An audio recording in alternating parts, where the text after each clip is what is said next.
Well, it's nuclear Armageddon here in rural Retreat, Virginia. It's March 16th, 2026, a date which will live in infamy. We had a nuclear bomb go off here in near rural Retreat, Virginia last night. And look at all the fallout. Looked like a snow blizzard last night, but it was actually the blast coming in. And so you'd think it would be cold out here. Well, it actually is cold. It's 10 degrees out here, but they say it feels like minus 16. So I guess I should go in since I'm not wearing a coat. Okay, so it's, like I said, it's the incredible March 16th, 2026 in the year of our Lord. We survived Friday the 13th on Friday, and we're here to look at more comic books, ladies and gentlemen. So, we looked at the Batman comics the other day, and so now let's look at the next box, which if we just looked at Batman and we looked at Beowulf, and we had just looked at a couple of Black Cat comics. So we're going to be going through BL for a while, and then what would be in this box? Black Goliath, Black Hawk, Black Lightning. Do I have any Black Lightning comics? I might. Black Panther. And then what's after that? I guess we'll get to Conan the Barbarian maybe this morning. What we'll do is we'll look at some comic books, and then we'll head on down to the studio and do our radio show, play some music, and then we'll get back to comic books later at the end of the show, which forces those people that hate my music to fast forward past that segment and possibly be exposed to some of the music and learn that they like my wonderful music. And you know, I keep thinking I should hate AI. My instinct is to hate AI, that it takes away from artists and everything. But I think, where are the artists, man? Where are the artists to feel sorry for? Am I going to feel sorry for Elvis Presley and Jerry Lee Lewis? And all the artists I like are no longer alive. Who's making music today? A bunch of people that are horrible. And in fact, you hear this playing right now. This is AI music. This is something I created on Suno.com. And this sounds like real music from the 1960s. But I turn on the radio and all I hear is a bunch of people that sound like robots, ironically, with auto-tunes that make their voices sound metallic. Ever since that Cher song about 30 years ago, do you believe in life after love, or whatever, when she used the auto-tunes, now every girl that was on a Disney TV show for 12-year-olds suddenly has a music career, and they auto-tune their voice and make it fool normal people, NPCs, into thinking they can sing. So if I can create this song, this 1962 ballad about the Bride of Frankenstein, then I'd rather do that than listen to anything on the radio. And well, I still prefer human art and comic books, of course, but where are the human artists? Well, there's a few out there today. Steve Mannion and Steve Rude. I don't know. I don't see him that often. Who are the good artists today? I have to think about that for a little bit. And then as far as movies go, I can't think of the last time I went to a movie. Movies are just a bunch of garbage now. But then I watched some of these. Damon Packard out of Los Angeles is a genius.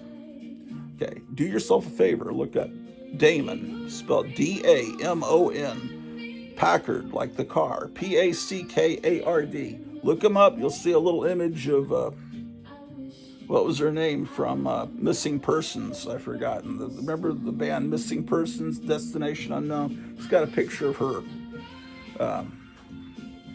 He's like us. He watches the show. He might be watching right now.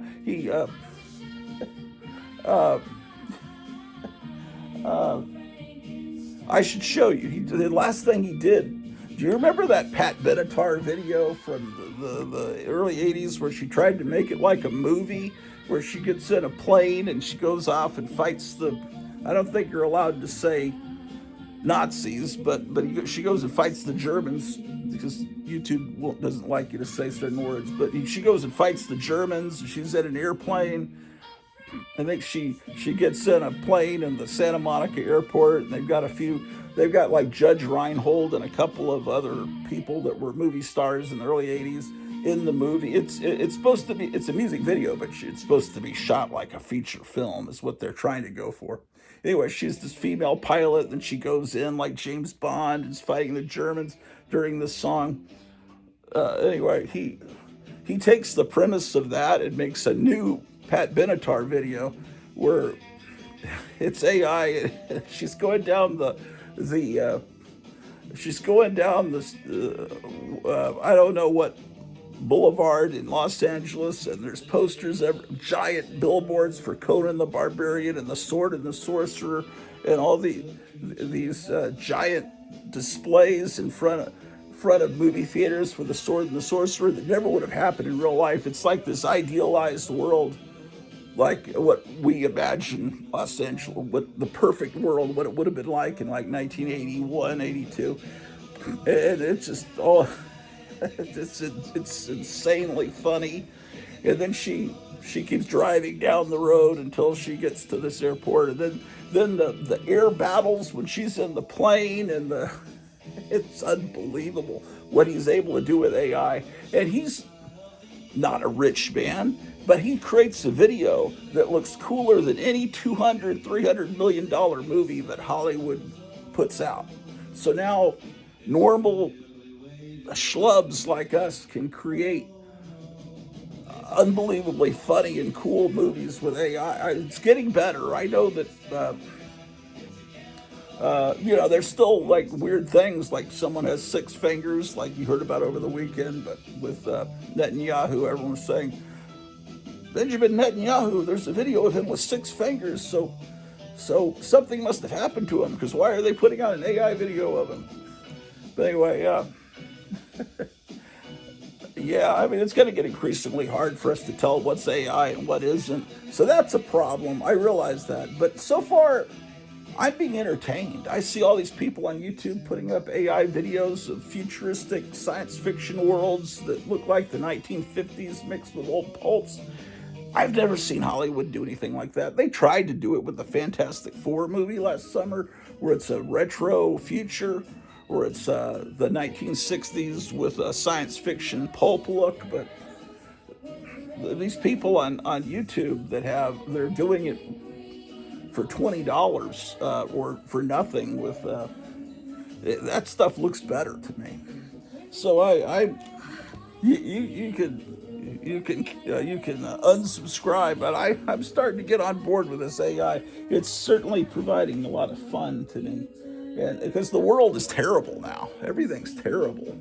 The music, the movies, the comic books, and so if it takes robots. Hey man, I welcome the robots, man. So anyway, yeah, like I was saying, I'm correct. We start with Black Hawk. No, Black Cat. There's one stray Black Cat comic book in here. How about that? This is a very recent comic. I don't know when this came out.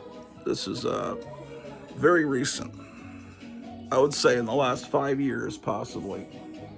I just bought this because of the cover, like an idiot. Black Goliath #2.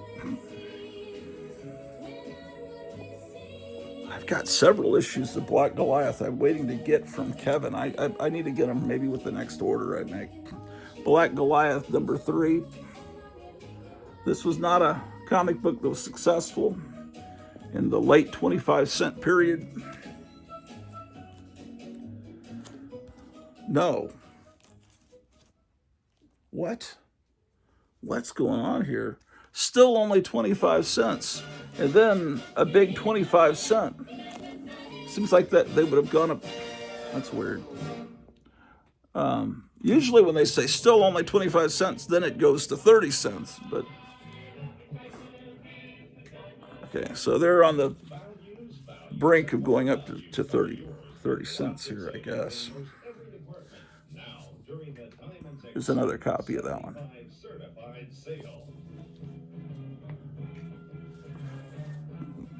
That one thing I hated about the 70s was this kind of hair. Everyone had it parted in the middle, and I didn't. I never parted my hair in the middle, and I never had my hair that long either. My dad was a military guy. He would have shamed me. I guess the longest I ever had it was down to about here. Well, that's about where he's got it. I don't know. It's a little bit, it's amazing how hair. Iran Air is the fastest growing airline in the world and serves most European capitals and the Far East.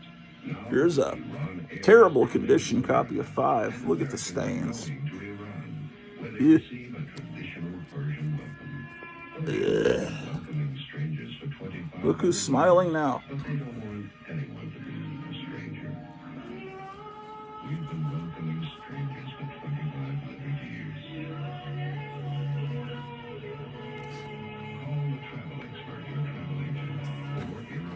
At this point, who's the biggest star? And I mean, you look at this. Well, Captain Marvel wasn't a big star. They put him there just to try to make you think he's selling, but Conan the Barbarian's front and center.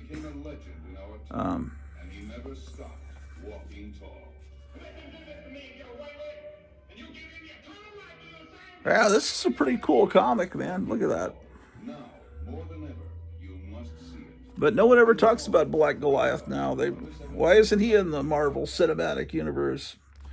I never had any of these school supplies.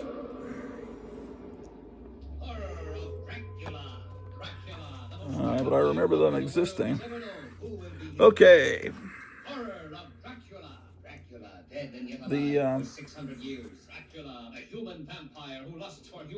In the year 2000, 26 years ago, this is what facsimiles look like. They're different now, but they wanted you to know that this wasn't a real copy, so they put this border. It's a Millennium, but they don't reprint it with the original ads. Obviously, that's not a World War II ad. But it reprints all the stuff from the first appearance of Blackhawk. Problem being that it doesn't reprint the ads. But this was all we had back in that year of 2000. Blackhawk was acquired by, it wasn't a DC character. It was from Quality, right? Publishing, and the DC acquired Blackhawk, Plastic Man, GI Combat, and then Captain Marvel was acquired from Fawcett all around that same time in the 50s. DC ran Captain Marvel out of business and then took over the character. Anyway, they're trying to bring the new Blackhawk. They're trying to sell Blackhawk in the 1970s to kids. It should have worked. I don't know why kids in the 60s and 70s never responded to Blackhawk, but they kept trying. Here's a bicentennial issue. They're going up against Dr. Fauci here. Blackhawk versus the Biolord. This is a beat-up comic owned by a normal kid like that Black Goliath. We could get definitely places this in time. 5th grade is when this came out. When I remember Space 1999, watching it that first night. They ran it on Saturday night in Tacoma, Washington, where I was living that particular year. The great thing about Tacoma, Washington, on the local TV independent station, on Saturday nights, Saturday afternoons, well, about 4 or 5, what do you call that, night or afternoon, they would run Twilight Zone, and they'd run 2 episodes of the Twilight Zone and an episode of The Outer Limits. And that was the first time I'd ever seen the Twilight Zone, and I loved it. I, of course, had Twilight Zone comic books, but I'd never seen the show. I'd heard how great it was. Boy, I love that. And then when I moved to Texas, the next year for 6th grade, they were playing Night Gallery, and I thought, man, this is such a drop in quality from the Twilight Zone. This was a bait and switch. I remember Superman salutes the bicentennial. You'd open it up, and Superman's like on one page, and then he's introducing a story about Tomahawk, and Tomahawk was a great comic. It's just the bicentennial Superman issue you would think would have Superman in it. Yeah. How about that?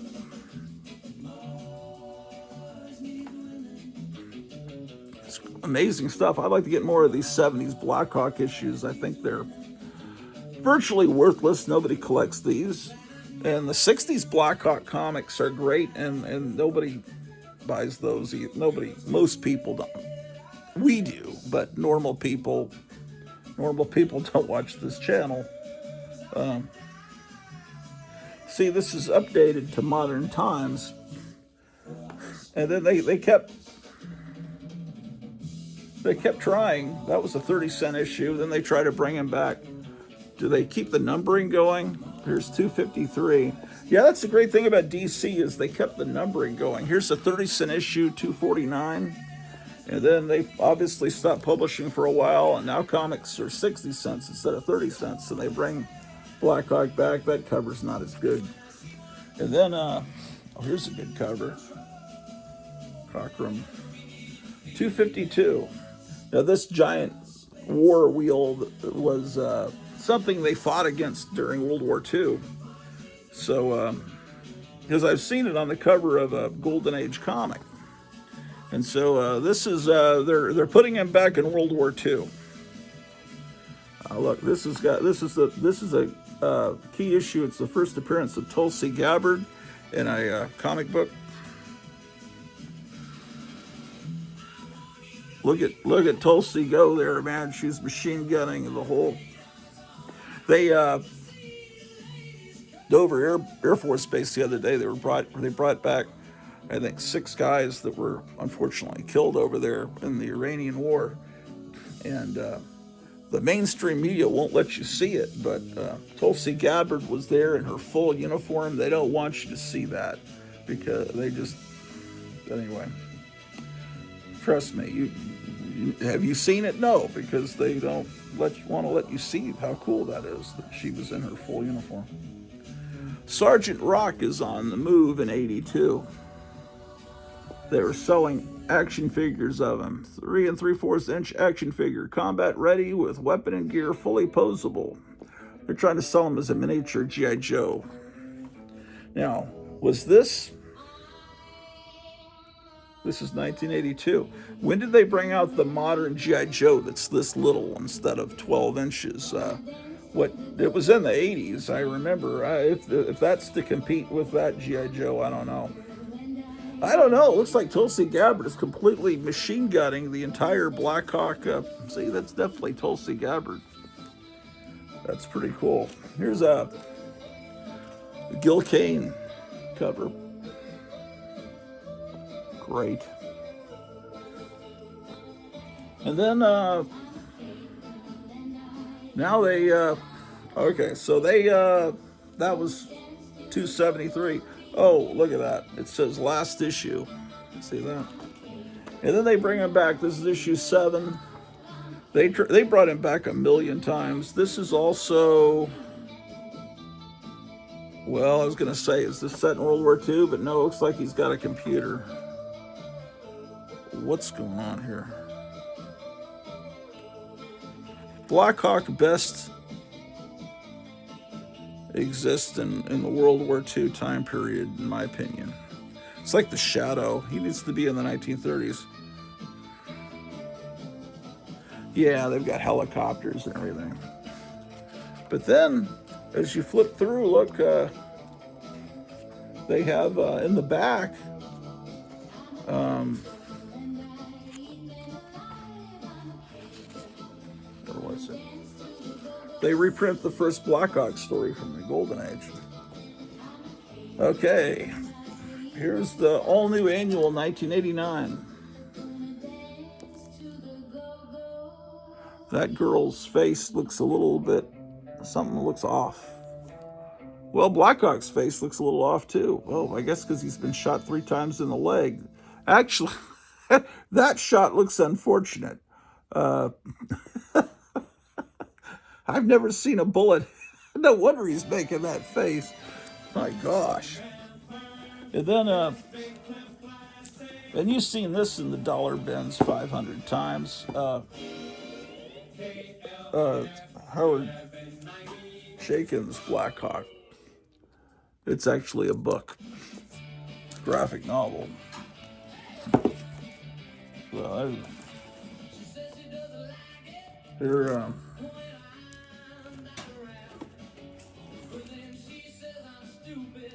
here's issue 3 of that. Okay. Well, my other Blackhawks would be in other boxes with the old comics. Okay, Black Lightning 2. Black Goliath and Black Lightning, I don't have the first issues of them. 2. This is number 11. I guess they made this into a TV show. I don't know if he looked anything like the character in the comic. I don't know that. I've never heard of anyone that watched that show. Here's Black Panther number 1.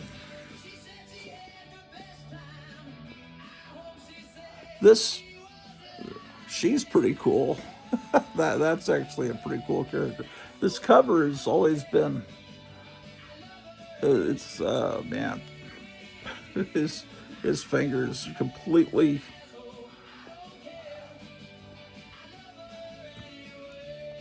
Why did Jack Kirby do those square fingertips? It's all right. Maybe he had square fingertips. Look at that guy, man. You can tell he's a bad guy. This time period of Jack Kirby was a little awkward when he came back to Marvel. I think he'd given up at this point. He went off to DC, it didn't work out, and then he has to come back to Marvel. That must have been horrible to have to do that. Here's number 8. I remember this one's beat up, and it was beat up when I bought it. It was the only one at the newsstand, and it's always bothered me. First world problems, right? My copy of Black Panther number 8 is beat up. Panthers or Pussycats? Edited, written, and drawn by Jack Kirby. Inked and lettered by Mike Royer.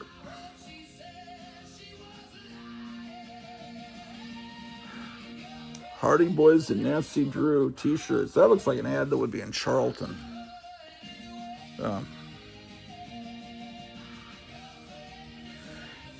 I don't know. Jack Kirby's writing always felt very amateurish. But it's all right. All right. See this 11. The arm, it just his arm. The arm looks wrong. It's still Jack Kirby, but I think that's something. It looks like someone's leg. That's the problem. I mean it looks like he's had a leg transplant onto his shoulder.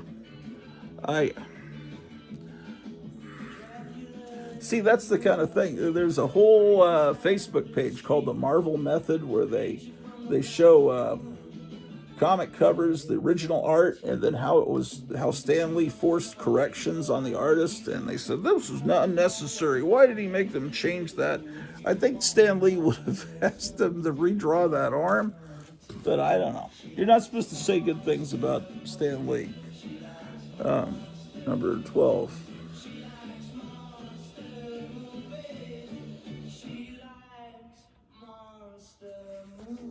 Look at that ad for the Invaders.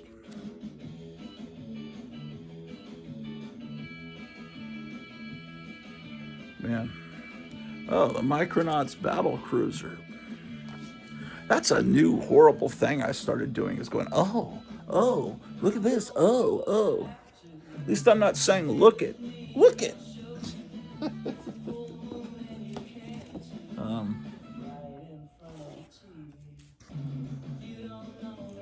32.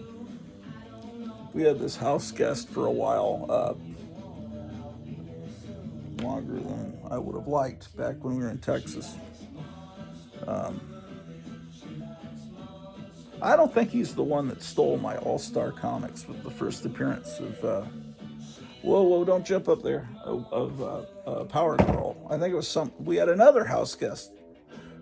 Man, that was unfortunate. We don't have house guests for months anymore. That was a problem. And I think one of them was aware that was a valuable comic and took it. But anyway, the point is that guy always said, look it. This was unfortunate. Whatever Marvel put out this imprint, Max Comics, and they took characters like the Black Widow and then say explicit content. This was a diabolical, evil thing, man. They did it with Sergeant Fury and made it ultra gory. I'm not Sergeant Fury, Nick Fury. They did it with, I'm getting rid of that bag. They did it with the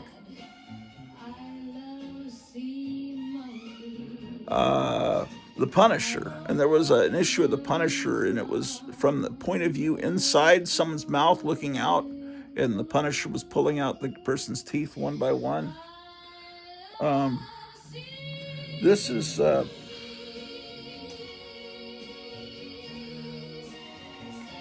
just perverse and horrible and beyond. I can't even show you this. It's like now if you want to start your own comic company like Glenn Danzig does with Verotic and make comics that are R-rated bordering on X-rated, then go for it. But if you want to take established characters like the Black Widow and put out this kind of garbage, this is it's really, I was going to kind of describe it as being like Warren, but it's only like, no, it's like Warren when they put out that 1984 comic where they went too far. Which wouldn't have been a problem if the writing wasn't so terrible and it was so insulting, even as a 14-year-old reading 1984 or 1994, it was later called. It was, oh man, it's just, if this wasn't Black Widow, I'd probably say, oh, that's a cool comic, but anyway, I don't like that stuff.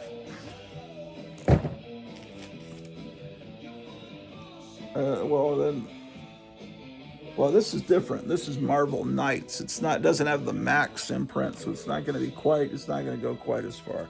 Okay, so here's the Marvel adaptation of Blade Runner. Jim Steranko there. This is a Black Widow comic with an Alex.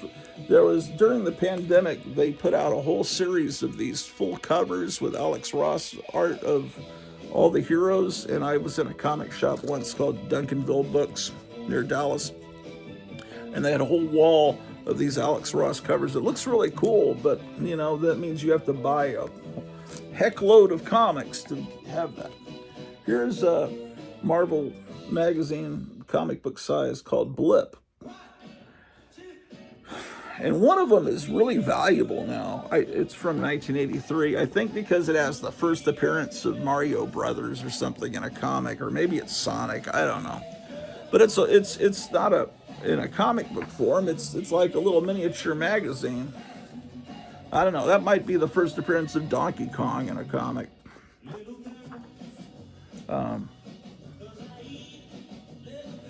Well, maybe that's the first appearance of the Mario Brothers. Because remember, they weren't brothers. It was just one guy named Mario going up against Donkey Kong. I don't know. But this is, of course, it does have. I did again. Look it. It does have a comic story at the beginning of it. Here's Stan Lee playing video games. because they put out a Spider-Man video game. That's what this is promoting. And then they have a Spider-Man story in here. Okay, based on the video game. Okay, let me put these back.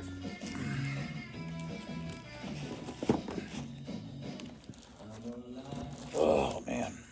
So how are you guys doing on this wonderful Monday morning? I've got to pause this. Hold on a second. Okay, well, I guess I'm sick to my stomach. Possibly looking at these comic books created that problem. Okay, let's get back to looking at these comics. Anyway, I don't know how many issues of Blip came out. I'd like to get other ones, but I know one of them's real valuable, relatively. But I have to say that video games, as we all know, home video games is what killed the comic book industry as far as kids reading them. Right about the same time, comic books started to be sold directly to comic stores where kids did not go usually. And so comic books not being available in normal stores where normal kids go, like 7-Eleven, and video games being available in the home, Atari 2600, Nintendo, whatever, PlayStation, that all killed the comic book industry, which is why it's now dead and it's only older people that buy comics. And I don't think it's coming back, but you could dream all you want. Just like there'll never be great music again like this music I'm creating. Oh, we're gonna look at I did O again. Wow. Okay, we're about to get to Brave and the Bold. That's what excited me. I don't know what this is, Bloodbath, or why I own it. There's an Aerosmith ad on the back. Why do I own this? Look at the Martian Manhunter. It looks like a keen kid, one of those big-eyed kids. If you don't know what a keen kid is, then you probably shouldn't be watching this show. Yeah, the artwork's a little weak. I mean, I've seen worse, but I don't see any blood in here to say it's a bloodbath. But anyway, this is an example of comics from, what is this, 1993? Yep. 1993, or, yeah. A vast waste. That was the end, the 90s. Man. Why do I own that comic? I just have no idea. Here's Blue Beetle number 5. And here's Blue Beetle number 6, and that's the extent of my Blue Beetle collection. Well, I have real issues of Blue Beetle from the old days, and Silver Age boxes. Oh, we're real close to Brave and the Bold. Okay, here's the Book of the Dead. That's kind of that. You know what that looks like? The artwork that used to be on the side of vans back in the 70s, and it's kind of airbrushed. Yeah, video games. Okay, so what this does is it reprints old. What does it reprint? That's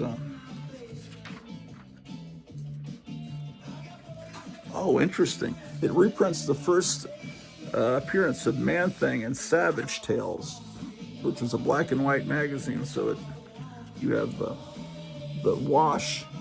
They didn't try to color it. That's the first appearance of Man-Thing. These must be first appearances of Marvel Monsters. Yeah, it's the first appearance of the Monster of Frankenstein, the wonderful Mike Ploog art. See, there's no artist like this in comic books today, like Mike Ploog and Bernie Wrightson. They just, or Jim Steranko, which is why, yeah, it's okay. So it's the first appearance of Frankenstein, which I own the original comic. I bought it off the spinner rack in 1972. And then the first appearance of Man-Thing from oh, look how cool that artwork is, man. this same issue of Savage Tales, which is, Conan the Barbarian, but it also had the first appearance of Thunder in it. Artist Gray Morrow, who had his birthday last week, but he's not alive. But anyway, Book of the Dead. I don't know how many issues they put out of this. We're reprinting the old Marvel monster stuff. It's from 1993, so the only thing good coming out in the 1990s was reprinting the old stuff from the 70s. But Blue Beetle, okay. Oh wait, what is this garbage? What was that? Wait, where does that go? Okay, and then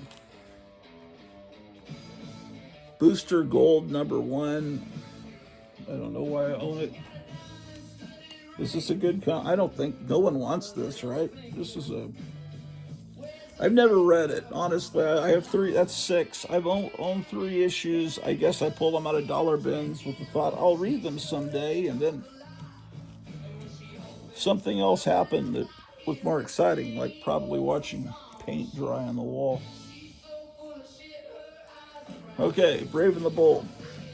Now my Silver Age Brave and the Bold are going to be in other boxes. This is my first Bronze Age issue of Brave and the Bold, issue 103, with the Metal Men. Of course, there's another copy of that same issue, 103. Here's 107.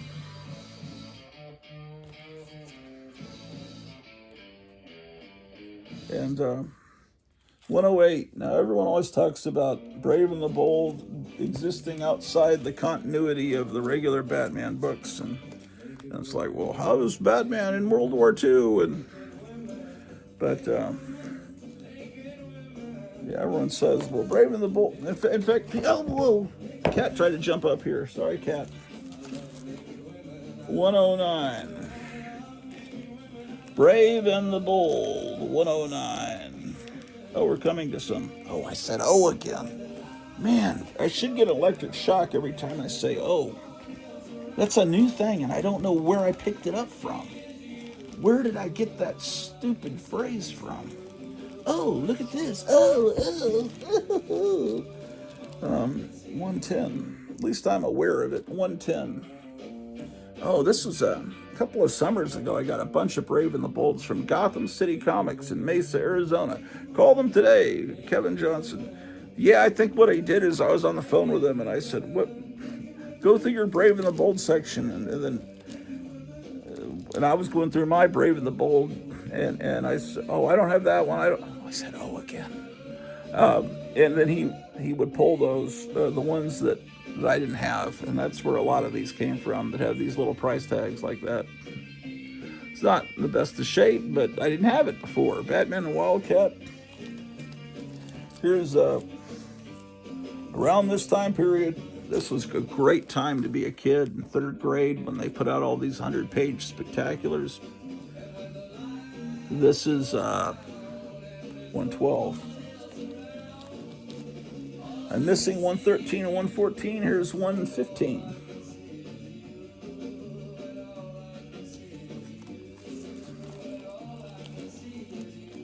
I've got a couple of copies of 116. I've never seen these model kits in person. I don't know who would want to build a model kit of a rhino. The Komodo dragon, I guess, would be cool, and the gorilla especially. Because you could make him kind of a King Kong. Okay. Of course, there was a real King Kong, so this has reprints in it. Aurora put out a King Kong. Build your own monster. I wonder what that was. Probably cardboard. It's probably just a set of blueprints. Ooh, that's neat. DC's Blazing Combat Stories. That's a great house ad.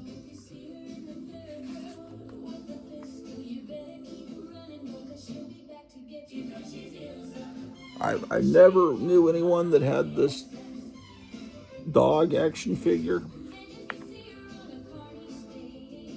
It's a reprint of Teen Titans in here. You never knew what you would get in these 100-page spectaculars.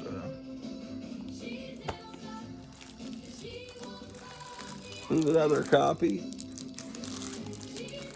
Here's 117.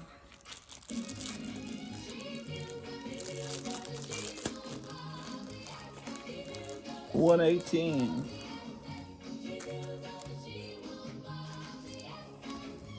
This is the first copy I bought as a kid. This is my childhood copy, issue 119. It's got a black cover. Let's see how many spine ticks. Count the spine ticks. Now that one there was probably done at the newsstand, because that's right about that point is where comics would get bent on the newsstand. 119. Because kids would flip through to see what was behind the comics, and they would bend them. 120, Batman and Commandy.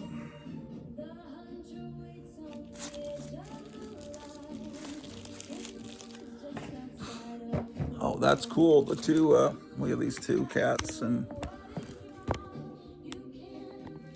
can you see that?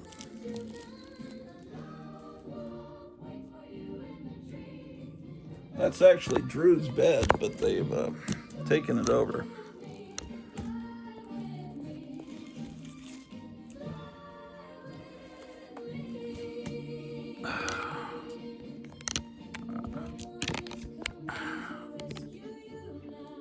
Okay.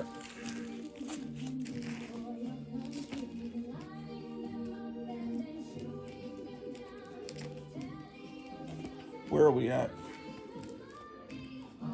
Oh, another copy of that issue. And then 121, I also bought this one when I was a kid. This is, he's teaming up with the Metal Men again. So.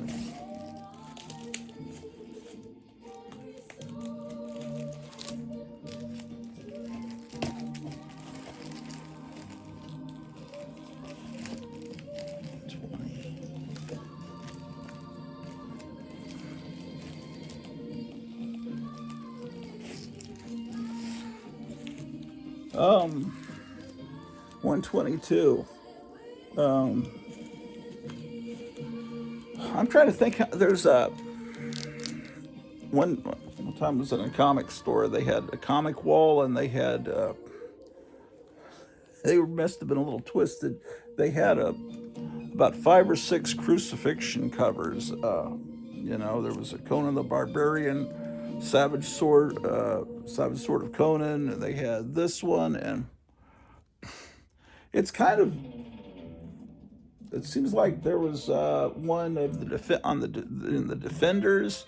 It's kind of pushing the bounds of good taste to show your hero crucified on a cover, because I know that probably hundreds of thousands of people were crucified back thousands of years ago, by the Romans or whoever else.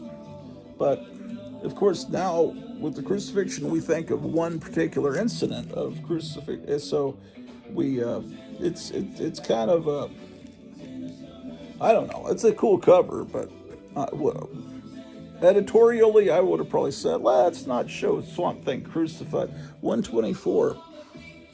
Now this is the one I bought as a kid.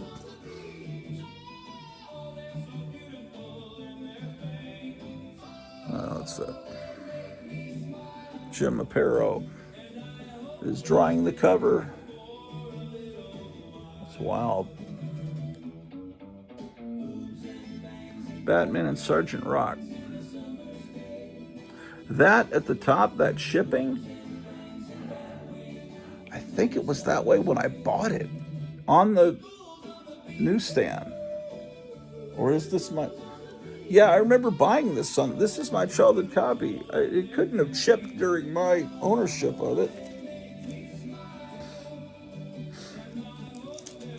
This is one I got from Gotham City Comics. I know because the stamp is there.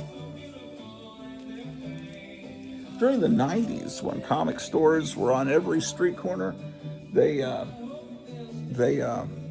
people comic stores started getting backing boards with printed ad for their store on the back. I've got 5 or 6 of them. I wonder if anyone collects those. 126, because I'm sure there were. I don't know how many stores did that, but I wonder how many comic stores existed at the height of comics. All that comic nuttiness in the 90s. Not all of them did their own custom backing boards, though. Floating Heads. This is 130. 131. 132. Another copy of 132. You don't need to see that. Oh, now this looks nice. This is, I always thought this was just a beautiful cover. 134.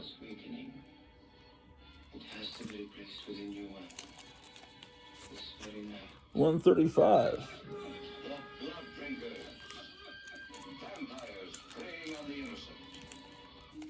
137. Batman meets the Demon. 139. This is one I bought as a kid. 35 cents. This is when this came out. The TV show was on the air.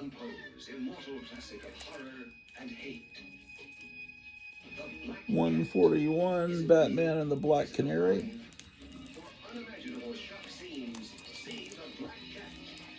Wait, that was 141. Okay, yeah. 142. 35 cents. And then 143, DC jumps up to 50 cents with thicker comics. And they promote it as 44 pages, all new. And that experiment, they have the Batman team-up story, then they also have a Human Targets, which they turned the Human Target into a TV series. Did Rick Springfield play the Human Target? Or I don't think so. I don't know.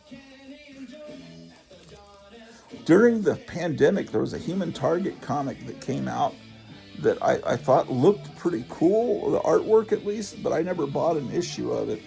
But it looked, I don't know. Tell me down below what you thought of it. 144. If you bought it, you know.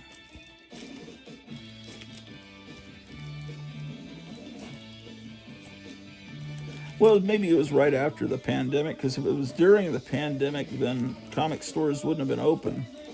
But it was when you go into a comic store and everyone had a mask on still. The cool comic store, though, that I went in, you go in there and they say, you don't have to wear a mask in here.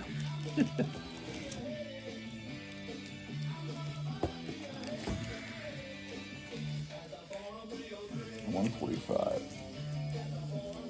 Batman and the Phantom Stranger.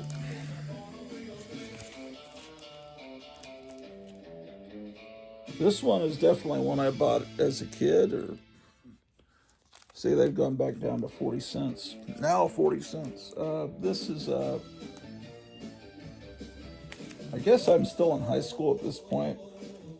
Am I in high school? What year is this? 150. 2 copies of that. 154. This is not a comic that people collect. People don't collect this or World's Finest. These are not sought after books by normal people. 156. So you'll be able to find these in the back issue bins. I'd have to open this one to see what issue is because it came from a Whitman pack. They put the Whitman right where DC would have been. They cover up the issue number when they do that.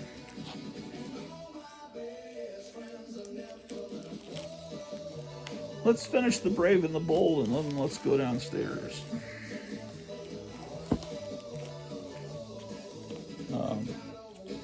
157.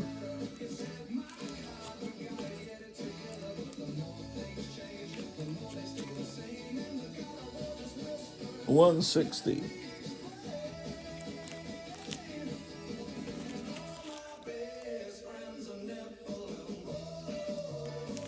161. 165. Batman and Man-Bat. I like seeing those two logos next to each other, kind of inverted versions. Another copy, 165. 166. Batman and the Black Canary against the Penguin. Oh, here's Blackhawk again. I said, oh. 167. Where's the O coming from? It's like how everyone started saying perfect there about a year or two ago. Every time you talk to someone on the phone, oh, perfect, perfect. Another copy.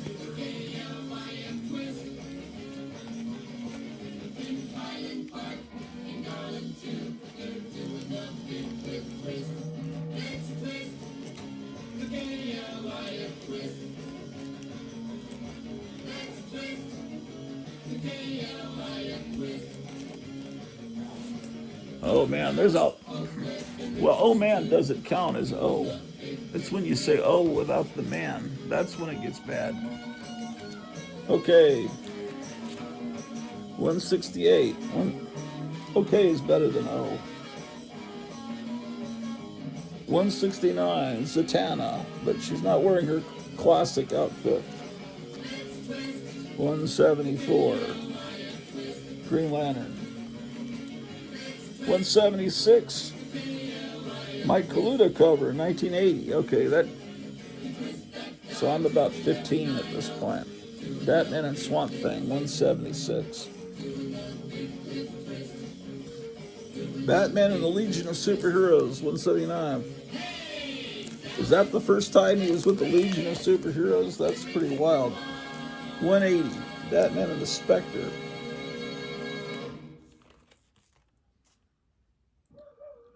Batman and the Hawk and the Dove, the original Hawk and the Dove that Steve Ditko created. Later, at some point, maybe it was after Crisis on Infinite Earths, it was a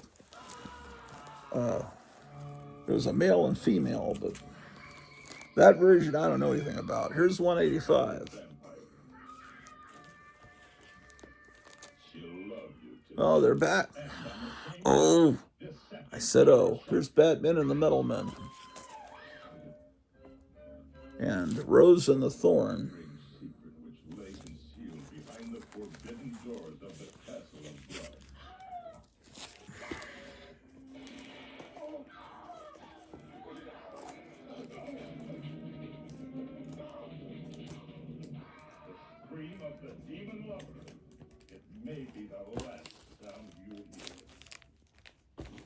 Okay.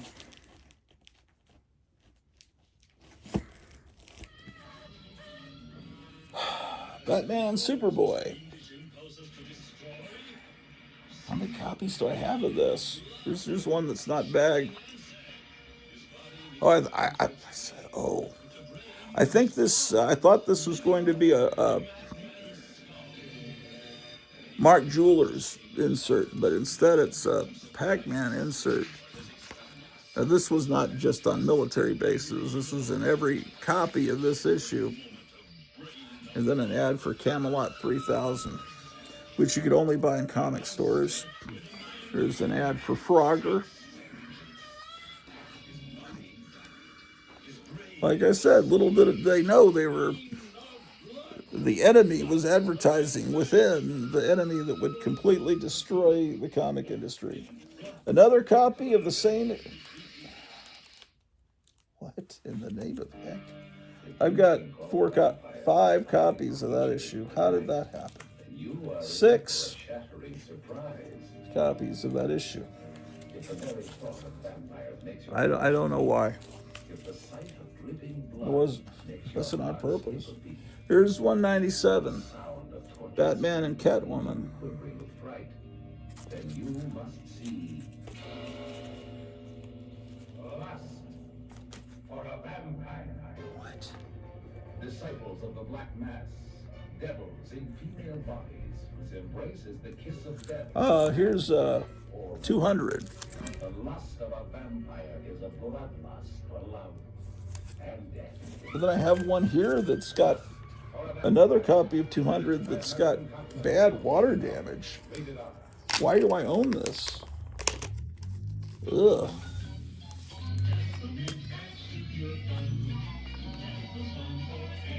Yeah, it's bad. Bad. I don't know if you can tell. I'm just checking to make sure there's not mold.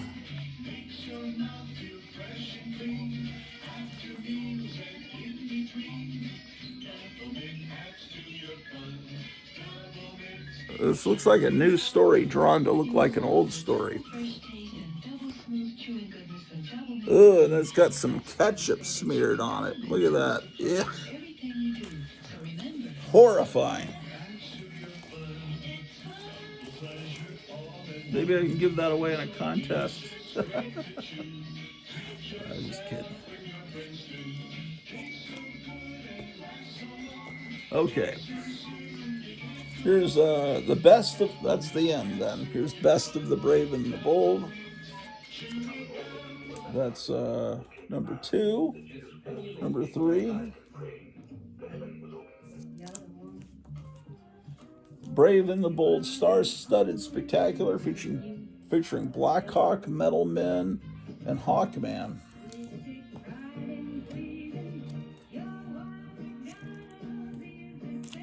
Oh, here's Best of the Brave and the Bold with Batman and the House of Mystery.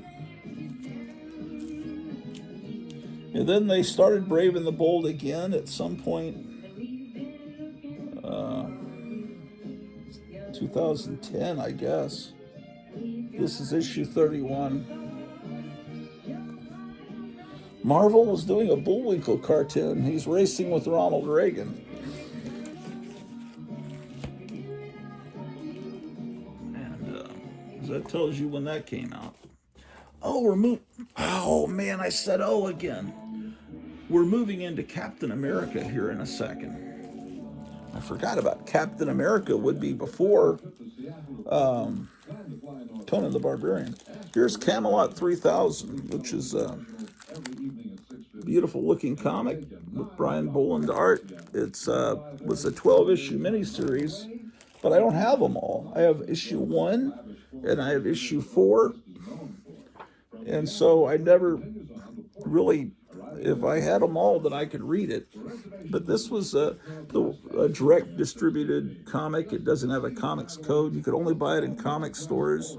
It isn't adult themes, I don't think. Well, I don't know. A comic with a cover that looks like that would not have been probably on a spinner rack. That's 5. And then I have 7. It probably would be pretty easy. Oh no, I take it back. They've got nudity in here. And violence. Yeah, look at this lizard getting shot through the head. This is when they had the Remco toys of Eric, Warlord, and Hercules. And they also had, we saw earlier, Sergeant Rock. Those action figures never sold. They were kind of ugly. I think you could only buy them at Kmart. That was that's my memory. There's number 9. I mean, these are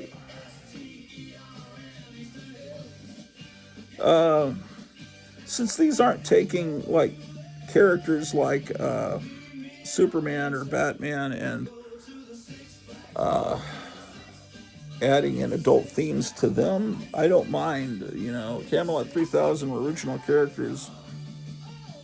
Oh, here they're showing the crucifixion of Christ, which isn't normally shown in comics, at least not science fiction comics. Let's see, here's 10,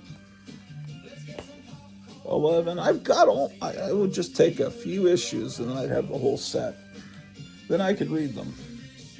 12, Looks like they blew up the world in that issue. It's like Beneath the Planet of the Apes.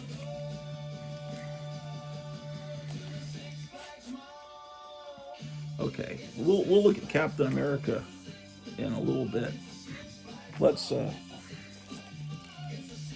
think I've got a Captain America. I need the file in here. Let me check. Okay, 146. This is my first Bronze Age issue.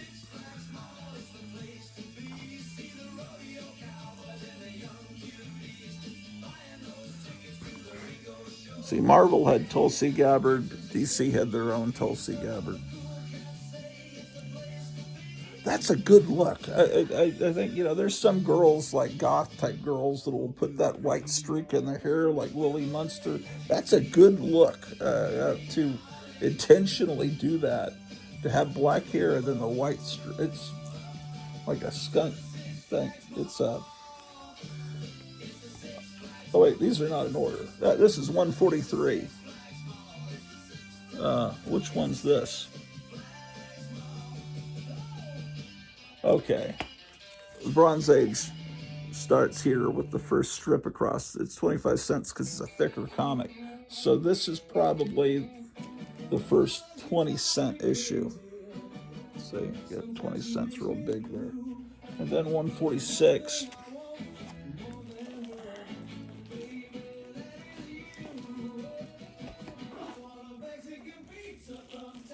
Let me see what we got. This is the box that has the stuff I got filed.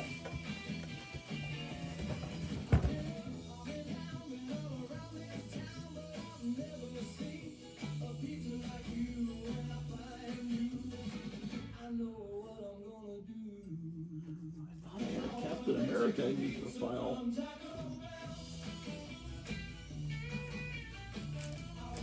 Maybe that was actually a Silver Age Captain America. Kevin sent me 3 popcorn bags with the last order. Do they unfold?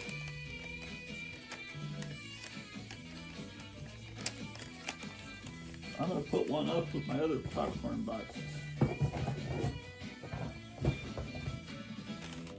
Let's go do that. Man, I could go for a Mexican pizza from Taco Bell right now. I haven't had breakfast yet.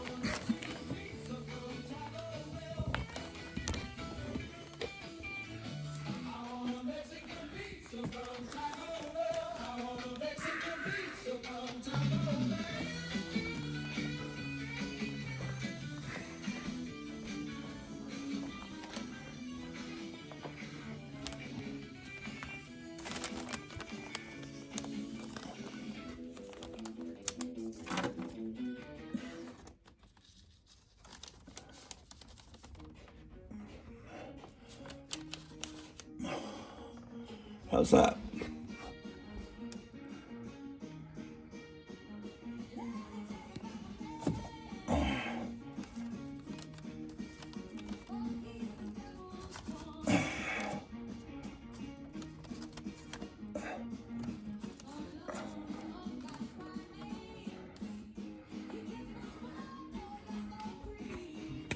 What do you think of that?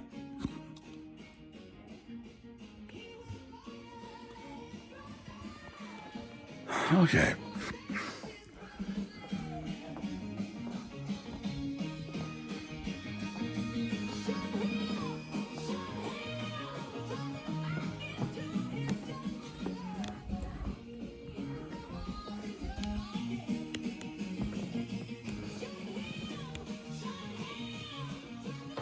Let's turn these lights off. We'll go downstairs and start today's radio broadcast. So if you don't like good music, you can just fast forward and we'll look at Captain America books a little bit later on. Just keep fast forwarding until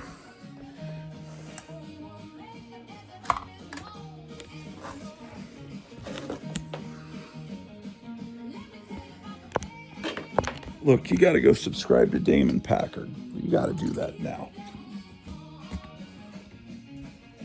Well, that was fun, actually, looking at those comics.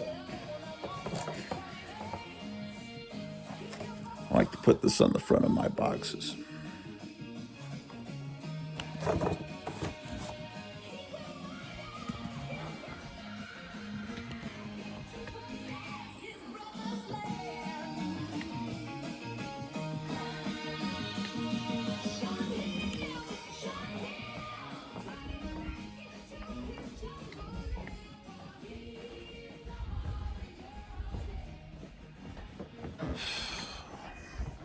We got a backup down in the bathroom in the basement where the toilet and the sink and the shower are all backing up.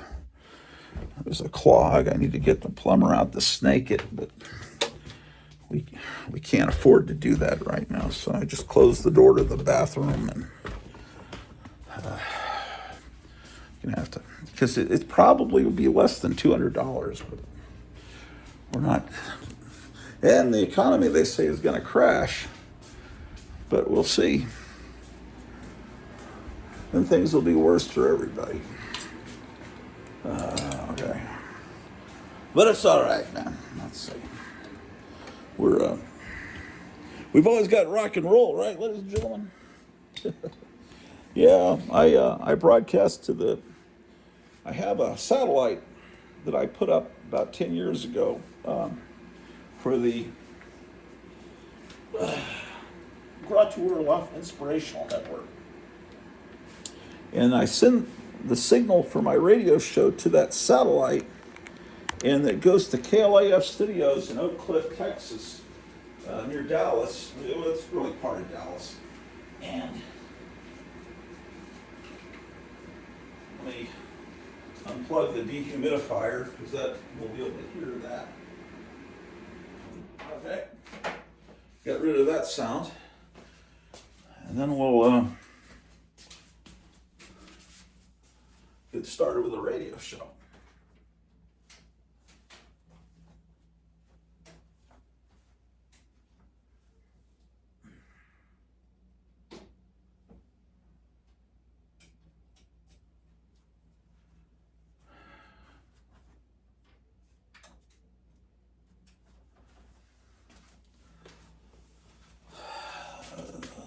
Just a moment.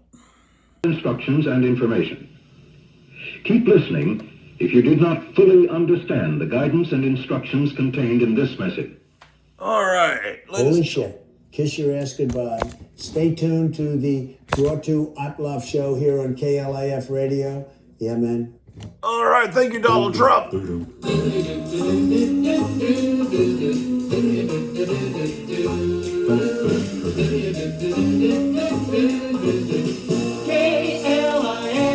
1190. Big Cliff.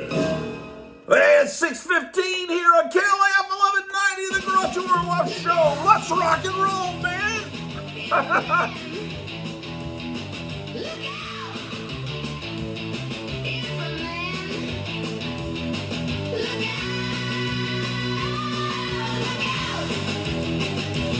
He can do things you won't believe. He was once a normal man. He's the man beyond bionics. He's inframan. Look out! Look out! Look out!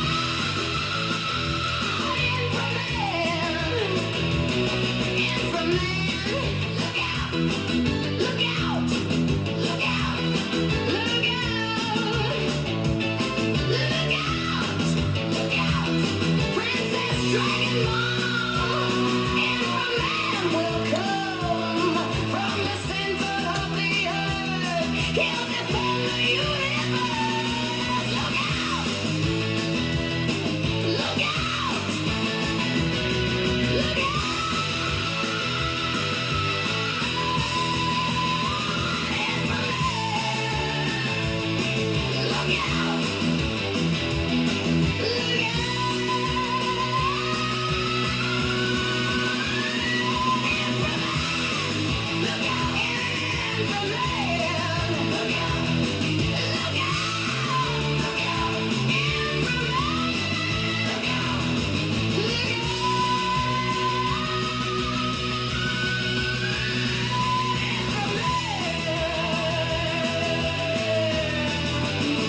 Look out! Barbara Crampton with the theme to Inframan from 1976 here on KLAF 1190. It's Monday morning, man.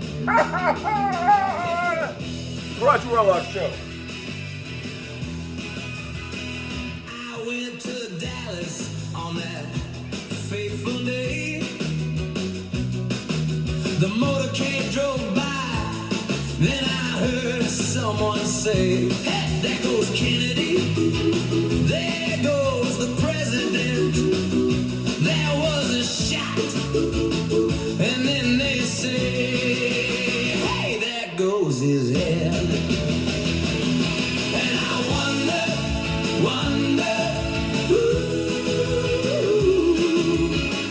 who killed John F. Kennedy?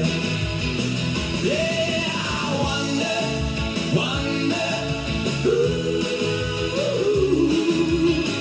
who killed John F. Kennedy? So I asked Mr. Oswald, and this is what he said. Now was a patsy, it's a vast conspiracy. So I asked Jack Ruby, and this is what he said. He pulled out his pistol and shot Oswald dead. And I wonder,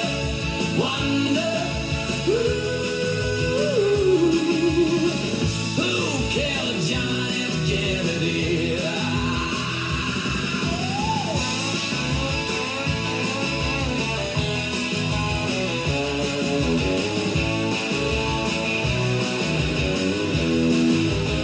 Now we may never know the truth about what happened that day, but I know a fact that's here to stay. That when Kennedy died, a nation cried. I wonder who killed John F. Kennedy? I wonder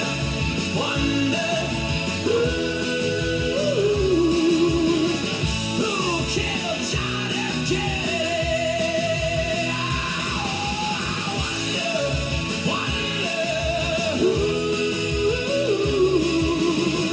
who killed John F. Kennedy?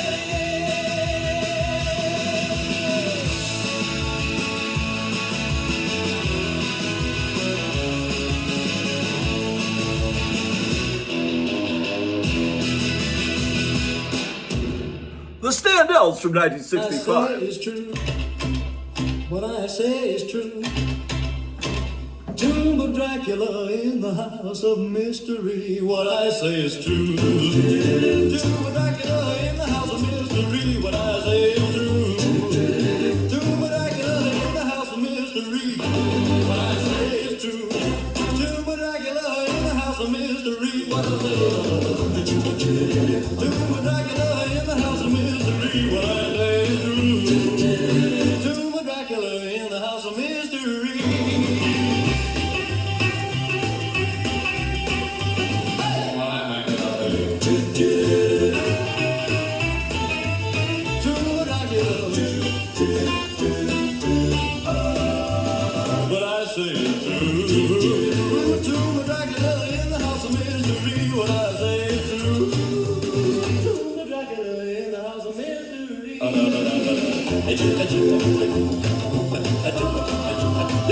of Dracula. What I say is true.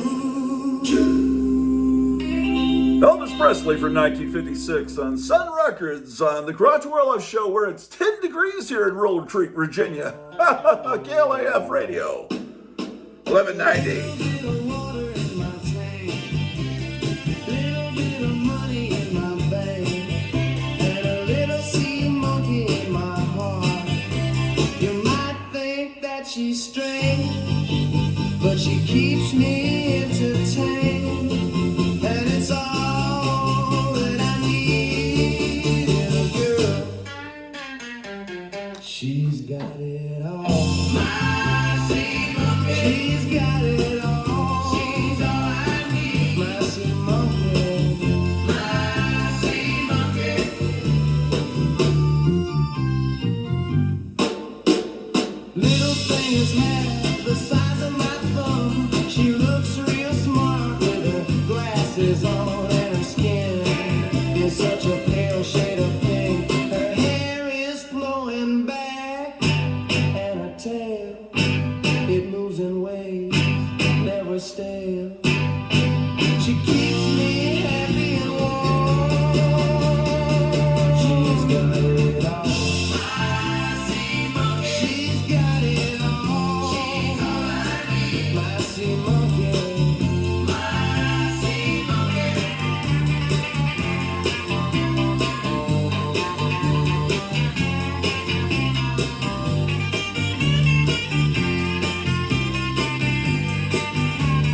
I See Monkey from 1967 here on the Grottu Orloff Show, KLAF Radio 1190, the station with a happy difference. I took a sea monkey as my date to the senior prom. In a jar of salty water. I was pretty nervous, couldn't tell my dad and mom. She didn't seem to care about me, but I didn't want to bother her. Took a sea monkey as my date to the senior prom. Took a sea monkey as my date to the senior prom. Took a sea monkey as my date to the senior prom. Took a sea monkey as my date to the senior prom. Took a sea monkey as my date to the senior prom. Took a sea monkey as my date to the senior prom. Took a sea monkey as my date to the senior prom. All right, man. It's shit. KLAF, the Grottu Orloff Show. Back in 1956, in the state of Illinois, there's a town called Joliet. It's an hour outside of Chicago. On the weekends, people go to Joliet. People come from miles around to go to the comic book convention. They wear their costumes, they go to the auctions, they go to the costume contest. They see the films, they buy the books, and then at the end of the night, the costume contest is over, and that's when the real fun begins. Saturday night at the Hillbilly Comic Book Convention. Shake it. Saturday night at the Hillbilly Comic Book Convention. Shake it. Saturday night at the Hillbilly Comic Book Convention. Shit. Saturday night at the Hillbilly Comic Book Convention. Shit. And as the sun begins to set and the costume crowd begins to thin, the people who really know what they're doing head to the bar, they start dancing with each other. They start dancing with strangers, and then as the clock strikes midnight, they start dancing with the devil himself. Shit. Shit. Saturday night at the Hillbilly Comic Book Convention. Shit. Saturday night at the Hillbilly Comic Book Convention. Shit. Saturday night at the Hillbilly Comic Book Convention. Shit. Saturday night at the Hillbilly Comic Book Convention. Shit. And so as we return to Joliet in the year 1956, let's meet a few of the folks you might find at the Hillbilly Comic Book Convention. Here's one of them right here on the harmonica. It's my brother. My little brother who's about to graduate from high school. Here he is, playing his favorite song on the harmonica. House of the Rising Sun.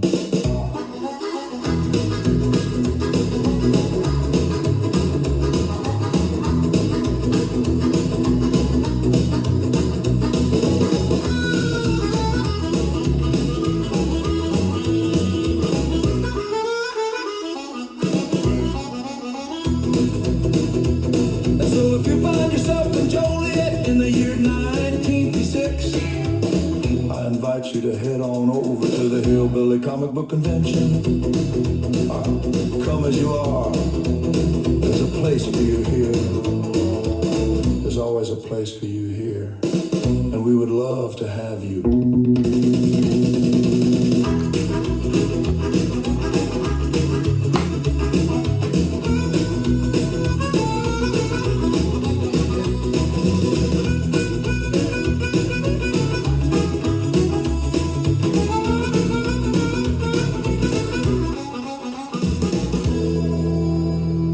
The Hillbilly Comic Book Convention here on the Grottu Orloff Show. Monday morning, it's 10 degrees outside, man. Stay warm. They drive me crazy. All those pretty girls. Yeah, they drive me crazy. All those topless go-go girls. Topless go-go girls.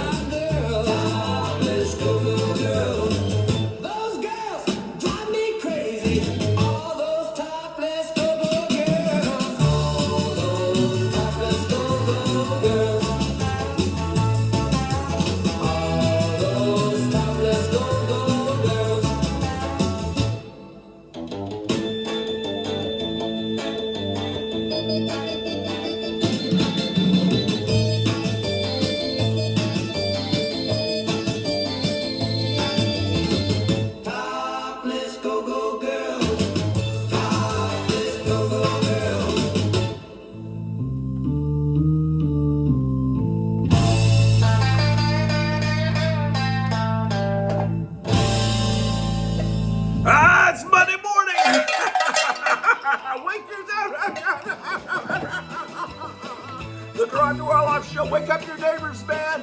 10 degrees. Shaking. It's Friday night. The Joker's on the prowl and so is the thing. Batman and Robin, get on the bat phone, put on your capes and get in the Batmobile. Batman and Robin.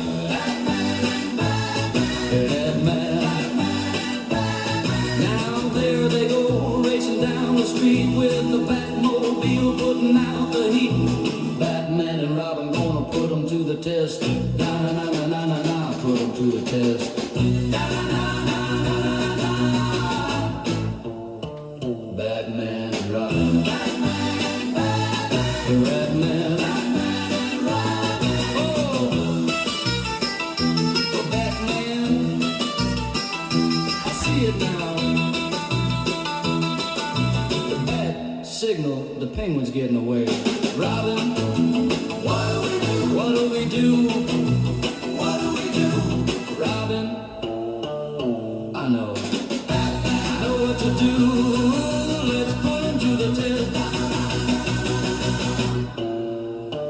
Put him to the test. Batman and Robin. Batman.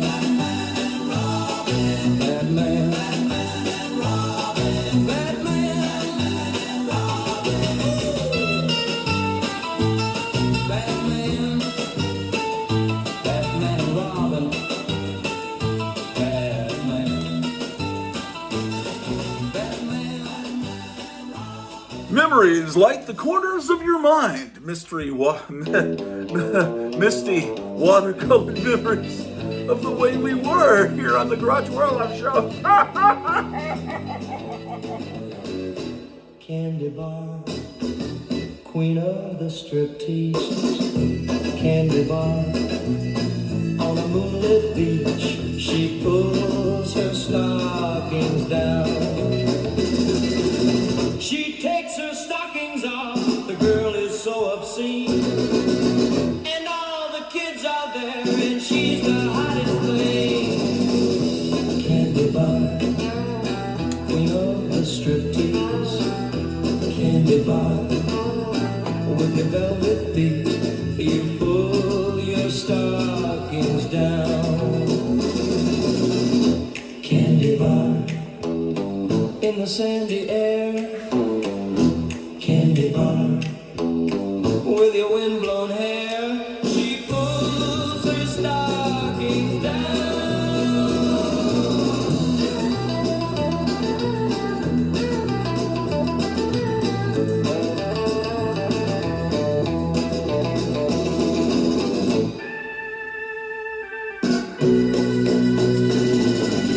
She takes her stockings off, the girl is so obscene. And all the kids are there, and she's the hottest thing. Candy bar, candy bar, candy bar, candy bar.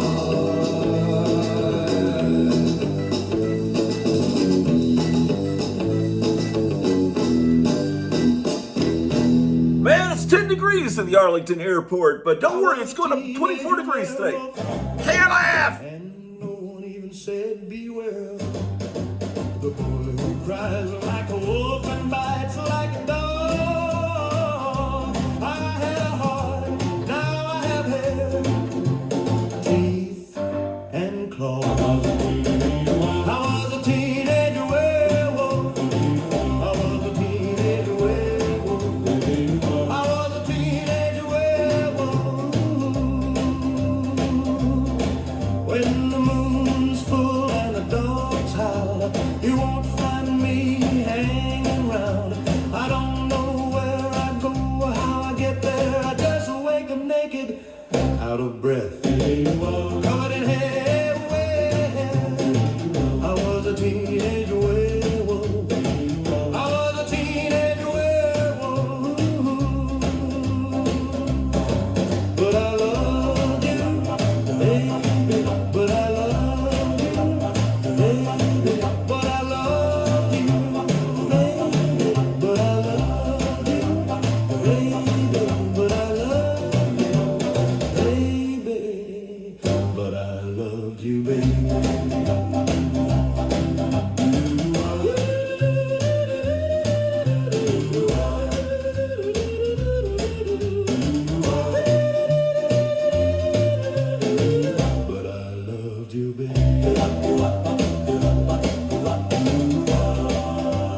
Vincent from 1958 here on the Grottu Orloff Show. Monday morning. Stay safe out there, it's cold. His superpowers cool as shit. Can talk to me when he's invisible. Crashed on his couch for a little bit. All the ghosts think I'm cool now because Space Ghost is a friend of mine. Because Space Ghost is a friend of mine. Because Space Ghost is a friend of mine. Because Space Ghost is a friend of mine. He's got all the best toys and guns. He's also got a giant spaceship. Can you come hang out for a little bit? He says he might, but he's gotta fly because Space Ghost is a friend of mine. Because Space Ghost is a friend of mine. Because Space Ghost is a friend of mine. Because Space Ghost is a friend of mine.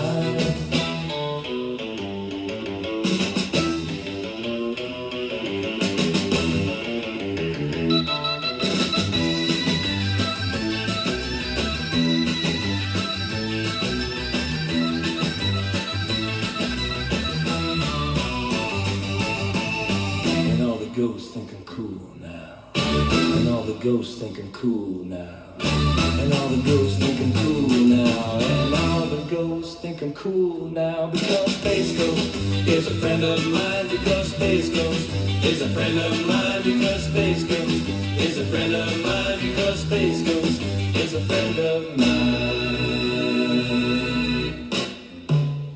Because Space Ghost is a friend of mine.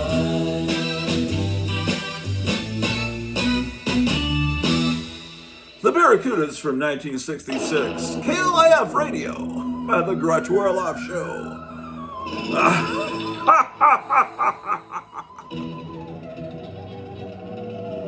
10 degrees out there.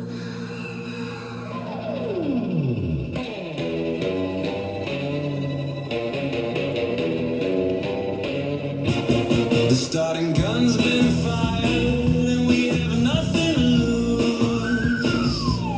It all ends today, come what may. On this momentous day, at the stroke of midnight, it's the time for retribution. You should know by now, it's all come to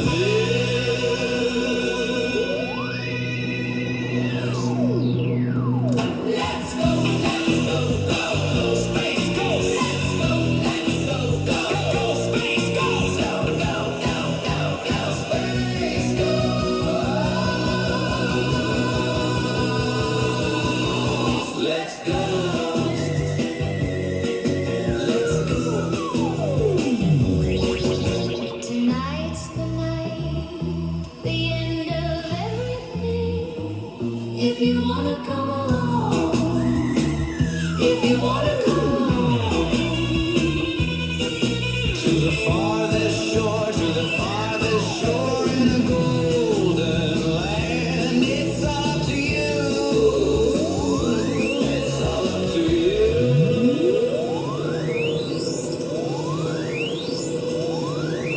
Let's go, go, go, Space Ghost. Let's go, go, go, Space Ghost. Go, go, go, go, go, Space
Grottu Orloff, play the latest hit.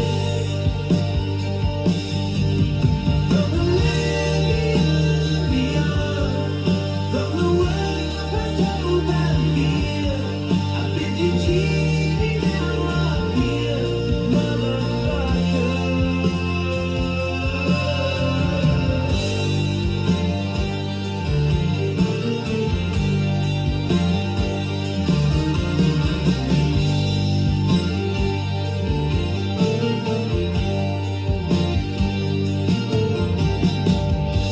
The sand, it sizzles in my eyes. I long to cry, and he comes forth, and he takes my hand. From the land beyond, from the world past hope and fear, I bid you cheer now up here, motherfucker.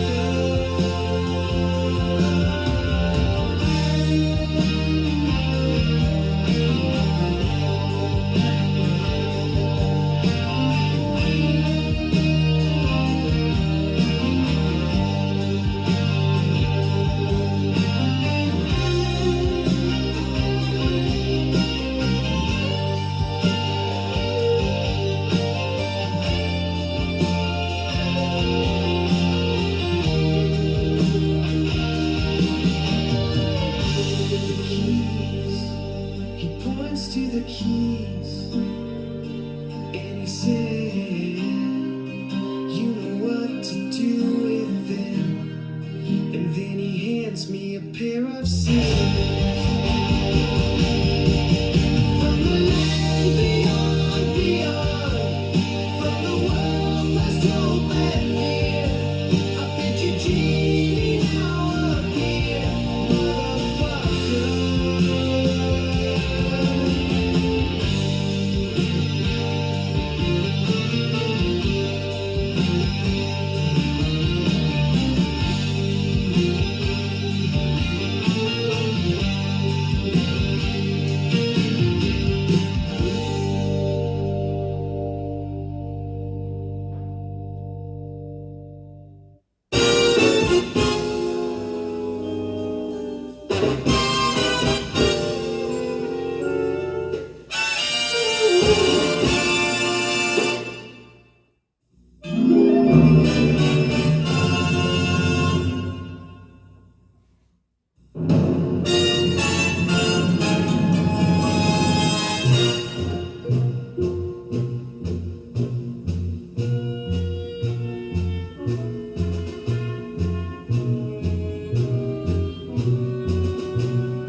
Time marches on.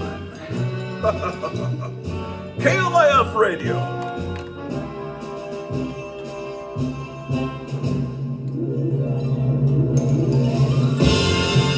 My name is Grottu Orloff. My journey is just beginning, a journey that I hope will open the doors of life to me and link my past with my future, a journey that will bring me to a strange, dark place, to the edge of the sea.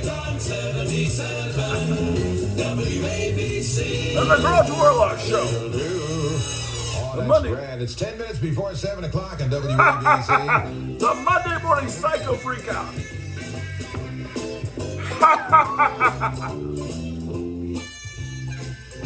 Bonnie Parker and Clyde Barrow. In the 30s, they were what you call notorious. Dig up newspapers of that time and you'll see what we mean.